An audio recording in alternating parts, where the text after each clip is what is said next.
Good morning বন্ধুরা, আমি শ্রাবন্তী। আমার ক্যাপচার অফ ফ্রেম ব্লগে তোমাদের অনেক অনেক স্বাগত। আশা করছি তোমরা সবাই ভালো আছো আর আমিও ভালো আছি। আর আজ হচ্ছে 4 জুন, মঙ্গলবার।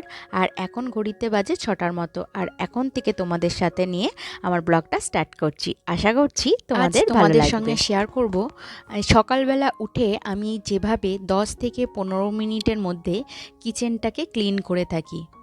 তো প্রত্যেক হাউসওয়াইফই প্রথমে কিচেনটা ক্লিন করে নেয়, কারণ এখান থেকেই সমস্ত রান্না বান্না সব কিছু স্টার্ট করতে হয়। তো হাউসওয়াইফদের কাজ, মেনলি কাজ যেটা থাকে সেটা কিন্তু রান্নাঘরে। আর এখানটা কিন্তু আমাদের অনেকটা সময় কাটাতে হয়। আর সেই জায়গাটা পরিষ্কার পরিচ্ছন্ন কিভাবে রাখি সেটাই তোমাদের সঙ্গে আজ শেয়ার করব। তো আগের দিন বেশ কিছু অনেক বাসনপত্র জমেছিল। তো সেইগুলো মেজে ধুয়ে পরিষ্কার করে এইগুলো জল ঝরতে দিয়েছিলাম। তো রাত্রিবেলা আর গুছিয়ে রাখতে ইচ্ছা করছিল না, কারণ 10:30 বেজে গিয়েছিল। আর তারপরে গোছাতে গোছাতে সমস্ত কিছু করতে 11টা, আর এরপরে আর কাজ করার এনার্জি পাচ্ছিলাম না। তো সেই জন্য সমস্ত জিনিস গুছিয়ে রাখা হয়নি। তো এখন সেই সব জিনিসগুলো যেগুলো জল ঝরে গেছে সেগুলো যে যার জায়গা মতো রেখে দিলাম। আর এরপরে প্রথমেই যেটা আমি কিচেনটার মধ্যে ক্লিন করে থাকি, এই যে শাটারের কাঁচটা প্রথমে একটুখানি কোলিন স্প্রে করে নিলাম, আর তারপরে ভালো করে একটা পরিষ্কার কাপড় দিয়ে মুছে নিচ্ছি। তো এটা আমি রোজই করে থাকি, কারণ যখন সিঙ্কে হাত ধুই তখন হচ্ছে জল ছিটকে পড়ে। তো অনেক সময় রান্না করলে তেলও ছিটকে পড়ে, তো সেই জন্য। আর এরপরে আমার যে তেলের জায়গাটা, এটা কিন্তু আমি রোজই পরিষ্কার করে থাকি। তো তেলের জায়গাটা ভালো করে ক্লিন করে নিচ্ছি। তো আমি একটা হ্যান্ডমেড মানে স্প্রে করে রেখেছি, যেখানে হচ্ছে ডিশ ওয়াশ, একটুখানি ভিনিগার আর জল দিয়ে করে রেখেছি। তো এটা দিয়ে একটুখানি ভালো করে সমস্ত কিছু মুছে নিচ্ছি। তো এই যে আমি হ্যান্ডমেড স্প্রেটা করে রেখেছি, সেটা কিন্তু আমি শুধু এই কিচেনেই পরিষ্কার করে থাকি। আর অন্যান্য যে জায়গায় পরিষ্কার করে থাকি সেখানে আমি কোলিন ইউজ করি। তো যাই হোক, তেলের জায়গাটা আমার ক্লিন করা হয়ে গেল। ঠিকঠাক করে জায়গাটা রেখে দিলাম। আর এরপরে এই যে র্যাকটা আছে, র্যাকের প্রত্যেকটা জিনিস কিন্তু আমি প্রত্যেক দিন ক্লিন করে থাকি, যার জন্য রান্নার পরে কিন্তু আমাকে আর ক্লিন করতে হয় না। তো এখানে যে কটা জিনিস আছে প্রত্যেকটা আমি কিন্তু ভালো করে হচ্ছে এই যে আমি স্প্রেটা নিয়ে সেটা একটু এই কাপড়ের মধ্যে স্প্রে করে নিয়ে এবার মুছে নিচ্ছি। আর একটু শুকনো কাপড় দিয়েও মুছে নিলে হয়ে যায়, কিন্তু সব সময় শুকনো কাপড় দিয়ে মুছলে হয় না, কারণ একটা তেল চিটের দাগ পড়ে। তো আজকে যদি আমি স্প্রেটা দিয়ে ভালো করে পরিষ্কার করে রাখি, তো পরের দিনে যদি আমি শুধু শুকনো কাপড় দিয়ে মুছে নিই তাহলে কিন্তু হয়ে যায়। তো এইরকমভাবে উল্টে পাল্টে প্রয়োজন অনুসারে করে থাকি। আর এরপরে এই জায়গাটা পরিষ্কার করে নেওয়ার পর ওপরের র্যাকটাতে যা যা ছিল সেইগুলো ভালো করে মুছে নিয়ে সেইগুলো রেখে দিয়ে আবার নিচের থাকটা ভালো করে ক্লিন করে নিচ্ছি। আর রোজ যদি এইভাবে ক্লিন করা যায় তাহলে তো কিচেনটা অনেক পরিষ্কার পরিচ্ছন্ন থাকেও, আর খুব ঘন ঘন ডিপ ক্লিনিংয়ের প্রয়োজন পড়ে না। তো প্রত্যেকটা জিনিস আমার কিন্তু এই র্যাকের যা কিছু ছিল সব কিছু মোছা কমপ্লিট হয়ে গেছে।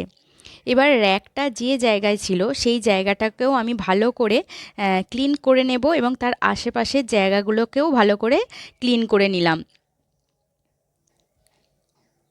তো কিচেন যত নিট অ্যান্ড ক্লিন থাকবে তত কিন্তু আমাদের শরীর স্বাস্থ্যও ভালো থাকবে। আর পরিষ্কার কিচেন কিন্তু সবাইরই কিন্তু ভালো লাগে। একটু হয়তো খাটুনি হয়, কিন্তু যখন একদম প্রত্যেকটা জিনিস এইভাবে চকচক করে পরিষ্কার পরিচ্ছন্ন থাকে তখন মনটাও কিন্তু খুশি হয়ে যায়। এরপর মিক্সিং গ্রাইন্ডারটাও ভালো করে ক্লিন করে নিলাম। আর যখন হয়তো আমি কোনো কিছু মিক্সিং করছি বা কিছু পেস্ট বানাচ্ছি, তো তখন আমি হালকাভাবে মুছে নিই। আর যেহেতু প্রত্যেক দিন সকালবেলা মুছে রাখি, তো সেই জন্য আর সেই সময় আমার ভালো করে না মুছলেও চলে। তো এরপরে ওভেনটা কিন্তু আমি রাতে ক্লিন করেই রেখেছিলাম। আর এরপরে একটা ভেজা কাপড় নিয়ে আমি প্রত্যেকটা জায়গা আরও একবার ভালো করে মুছে নিচ্ছি। তো এখানে আমাদের ফিল্টার বসানো আছে। ফিল্টারের জায়গাটা আরও আশপাশে যেখানে আমি বাসনগুলোকে মাজার পর জল ঝরার জন্য রেখে দিই, সেই জায়গাটাও ভালো করে পরিষ্কার করে নিচ্ছি। আসলে অনেক সময় টিকটিকি বেয়ে যায়, সেটা হয়তো আমরা দেখি না, রাতে আরশোলা বেয়ে যাচ্ছে। তো একবার করে এইগুলো মুছে রাখলে একদম নিশ্চিন্ত হওয়া যায়। আর বাচ্চা নিয়ে থাকি তো, তাই বাচ্চার যদি শরীর খারাপ হয় সবথেকে কষ্ট কিন্তু মায়েদের বেশি হয়। বাবাদেরও হয়, কিন্তু মায়েদের বেশি হয়। আর এরপরে আমি প্রত্যেক দিন যে মগটাই করে জল তুলি সেটা ভালো করে ক্লিন করে রাখলাম। আর আজকে হচ্ছে আমাদের এই মাটির দেয়াল ভাঙার লাস্ট কাজ, মোটামুটি প্রায় কাজ কিন্তু শেষের দিকে। আর এরপরে আমি তোমাদের সঙ্গে আর শেয়ার করলাম না, ঘর পরিষ্কার করে ঝাঁট দিয়ে মুছেও নিয়েছি, আর বেশ কিছু জামা কাপড় আমি কেচে দিয়েছি। আর এরপরে স্নান করে এসে পুজোটা সেরে নিয়েছি। আসলে যারা কাজ করছিল তারা চা খাওয়ার জন্য খুব ব্যস্ত হয়ে পড়েছিল, আর এর মধ্যে ক্যামেরা নিয়ে কাজ করলে আরও একটু দেরি হয়ে যেত। তো সেই জন্য তাড়াতাড়ি করে আগে চাটা করে নিয়েছি। আজকেও দুধ চা হয়েছে, আর এবারে কর্তা গিন্নির জন্য দুজনের 2 কাপ চা ঢেলে নিচ্ছি। তো একটু আরাম করে চাটা খেয়ে নিই, আর তারপরে তো আবার কিচেনে ঢুকবো। তখন চা খেতে বসছিলাম, তো তখন কয়েকটা আলু গোটা আমি প্রেসার কুকারে সিদ্ধ বসিয়ে দিয়েছিলাম। তো আলুগুলো সিদ্ধ হয়ে যাওয়ার পর আমি জল ঝাড়তেও দিয়েছিলাম, আর সেগুলো চা খেতে খেতে কিন্তু ঠান্ডা হয়ে গেছে। এবার খোসা ছাড়াতে আমার সুবিধা হলো। তো খোসা ছাড়িয়ে আলুগুলোকে ছোট ছোট করে কেটে নিয়েছি। এবার একটু ফ্রাইং প্যানে সর্ষের তেল দিলাম, তার মধ্যে সর্ষে, গোটা জিরে, কারি পাতা, একটুখানি ফোড়ন দিয়ে দিয়েছি। আর এর মধ্যে এবারে আলুটাকে তুলে দেব। বলতে ভুলে গেলাম, তার আগে আমি একটুখানি ওর মধ্যে দিয়ে দেব একটুখানি মানে ছোট ছোট করে কুচিয়ে রেখেছিলাম পেঁয়াজ, আর রসুনের কয়েকটা কুচি, আর কাঁচা লঙ্কার কুচি। তো এইগুলো দিয়ে আলুটাকে একটু নেড়ে নেব, আর তারপরে আলুগুলোকে দিয়ে সামান্য একটু হলুদ দেব, আর স্বাদ মতো নুন। ব্যাস, এই আলুর তরকারিটা খেতে এত দারুণ হয়, আর করতেও কিন্তু খুব কম সময় লাগে। পেঁয়াজটা খুব লালচে করে ভাজতে হবে না, আর লাল লঙ্কাগুলো দিয়েছি বলে দেখতে কিন্তু বেশ সুন্দর হয়েছে। আর এর মধ্যে এবার আলুগুলো তুলে দিলাম। আলুগুলোকে না একটু ভেজে একটুখানি মানে গলিয়ে দেব, তাতে মাখো মাখো ব্যাপারটা আসবে। আর এর মধ্যে দিয়ে দেব 1.5 কাপের মতো জল। তো এটা কিন্তু মুড়ি, লুচি, পরোটার সঙ্গে খেতে ভীষণই ভালো লাগবে। তো এটা যখন প্রথমবার বানিয়েছিলাম আমার বেশ ভালো লেগেছে, আর তোমাদের সঙ্গে শেয়ার করা হয়নি, তাই আজ শেয়ার করলাম। আর সকালবেলা আজকে রুটি বা পরোটা করার মতো সময় নেই, জাস্ট আলুর তরকারিটা বানিয়েছি, এটা মুড়ি দিয়ে খাওয়া হবে বলে। আর মাছগুলো না ডিপ ফ্রিজ থেকে বার করে নর্মাল ফ্রিজে রাখা হয়নি, আর সেই জন্য সকালবেলাতেই একেবারে ঘুম থেকে উঠেই আগে ডিপ ফ্রিজ থেকে বার করে রেখেছিলাম। আর যেহেতু নর্মাল ফ্রিজে রাখা হয়নি, তো বরফটা বেশ ভালোই জমেছিল, সেই জন্য জলের মধ্যে চুবিয়ে দিয়েছিলাম। আর এখন ওই ঝাঁচির মধ্যে দিয়ে দিলাম, যেটুকু জল আছে সেটা ঝরে যাবে। আর আগের দিন না মা কিছুটা পুঁইশাক পাঠিয়েছিল, মায়েদের পুঁইশাক, তো সেগুলো কেটে রেখেছিলাম। তো অনেকটাই, পুরোটা লাগবে না, তো যতটা লাগবে আমি বার করে নিয়ে ভালো করে ধুয়ে পরিষ্কার করে রাখলাম। আর এখন সবজিগুলো কেটে নিচ্ছি, যা যা সবজি প্রয়োজন।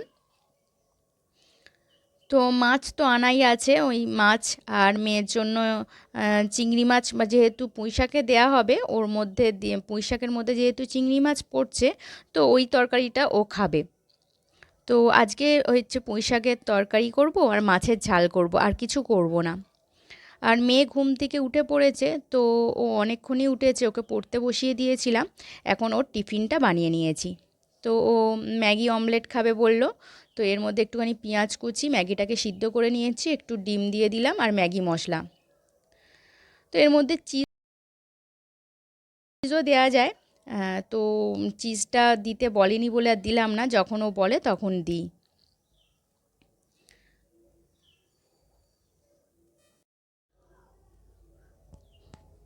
তো ম্যাগি অমলেটটা বানিয়ে ওকে দিয়ে এলাম। ও ও ততক্ষণ টিভি দেখতে দেখতে খেয়ে নেবে, আর এদিকে আমি রান্না বান্নাগুলো এবার সেরে ফেলবো। তো এই ম্যাগি অমলেটটা আমার মেয়ে কিন্তু ভীষণ পছন্দ করে। তো এখন আর শুধু ম্যাগি কিন্তু খেতে চায় না আগের মতো। আর এরপরে আমি তেজপাতা জিরে ফোড়ন দিয়ে সবজিগুলোকে কষিয়ে নিচ্ছি, পুঁইশাকের তরকারি করব বলে। আর একটু মশলা দিয়ে দিলাম। আর চিংড়ি মাছগুলো আগেই আমি ভেজে রেখেছি, আর মাঝখানে প্রেশার কুকারে ভাত বসিয়ে দিয়েছি।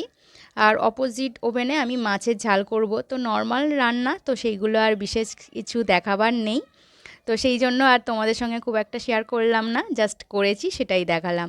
তো এদিকে আমার দেখো মাছের ঝাল হয়ে গেছে, এমনি নর্মাল মাছের ঝাল, অল্প একটু পেঁয়াজ আদা রসুন টমেটো দিয়ে হালকা একটু রসা রসা টাইপের করেছি। আর এদিকে দেখো আমার কিন্তু যে পুঁইশাকের চচ্চড়িটাও কমপ্লিট হয়ে গেছে। তো কর্তামশাই মুড়ি আজকে খেয়েছে, খাওয়া দাওয়া করে বেরিয়ে গেছে। আর ওদিকে যারা কাজ করছিল তারাও টিফিন করতে গেছে। তো এখন আমি আমার টিফিনটা করে নিচ্ছি। আর এরপরে চলে এলাম প্রত্যেক দিনকার মতো তো এই ঘরটা আগে পরিষ্কার করতে। তো কিচেন এখনও ক্লিন করা হয়নি। আর তোমরা নিশ্চয়ই অনেকেই জেনে গেছো যে রান্নাটা কমপ্লিট হয়ে যাওয়ার পর আমি ব্রেকফাস্টটা করে নিই, আর তারপরেই চলে আসি হচ্ছে এই ঘরটা পরিষ্কার করতে। তো যে কাজটা মানে যখন করলে হয় গুরুত্ব বুঝে কিন্তু আমাদের কাজটা করতে হয়, না হলে কিন্তু সেই কাজের কোনো দাম থাকে না। তো আমি যদি আগে সমস্ত বিছানা ঘরের কাজ কমপ্লিট করে রান্না করতে যেতাম, তাহলে কিন্তু কর্তামশাইয়ের জন্য রান্না করতে অনেক দেরি হয়ে যেত। আর কর্তামশাই তখন কিন্তু হেভি রেগে যেত। তাহলে সেই সময় যদি আমি এইভাবে চলতাম, তাহলে কিন্তু সেই কাজের কোনো গুরুত্ব থাকতো না। তাই আমাদের কিন্তু সব সময় সময় বুঝে কোন কাজটা কখন করলে চলবে সেটা বুঝে সব সময় করতে হয়। তো প্রত্যেক দিনকার মতো হালকাভাবে একটুখানি ঘরদোরগুলো ডাস্টিং করে নিচ্ছি। এটা রোজই করলে ভালো হয়, তাহলে কি হয় একসঙ্গে সমস্ত কাজ আমাদের ঘাড়ে এসে পড়ে না। তো প্রত্যেক দিনের কাজ যদি প্রত্যেক দিন আমরা করে থাকি, তাহলে কিন্তু খুব সহজেই আমাদের ঘরবাড়ি একেবারে ক্লিন ঝকঝকে তকতকে থাকবে। তো হালকা ডাস্টিংয়ের পর এরপরে আমি বিছানাটাকে ভালো করে ঝাড়ু দিয়ে ঝেড়ে নিচ্ছি। কারণ এই বিছানার ওপর অনেক অত্যাচার হয়, সারা রাত আমরা ঘুমাই, তারপরে যখন তখন তো মেয়ে হাজবেন্ড এসে বসছে। তো ধুলো ঝাড়াটা অবশ্যই খুব দরকার। তো এখন রোদ বেরোচ্ছে না, ভাবছিলাম যে বালিশগুলো একটু রোদে দিলে ভালো হতো। তো মেঘলা মেঘলা করছে, তো যেদিন ভালোভাবে রোদ বেরোবে সেই দিন বালিশগুলোও একটু রোদে দিয়ে দেব। কারণ এই বৃষ্টির পরে যদি একটু বালিশগুলোকে রোদ খাওয়ানো যায়, তাহলে বালিশগুলো কিন্তু ফুলে বেশ সুন্দর হয়ে ওঠে। আর এরপরে চলে এসেছি একেবারে কিচেন কাউন্টারটা ভালো করে ক্লিন করে নিতে।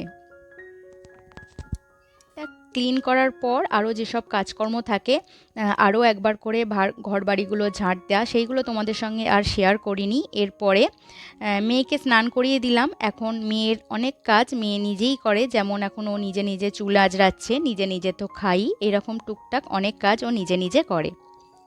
তো এরপরে চলে এলাম লাঞ্চে। লাঞ্চের মেনু তো তোমরা জানোই।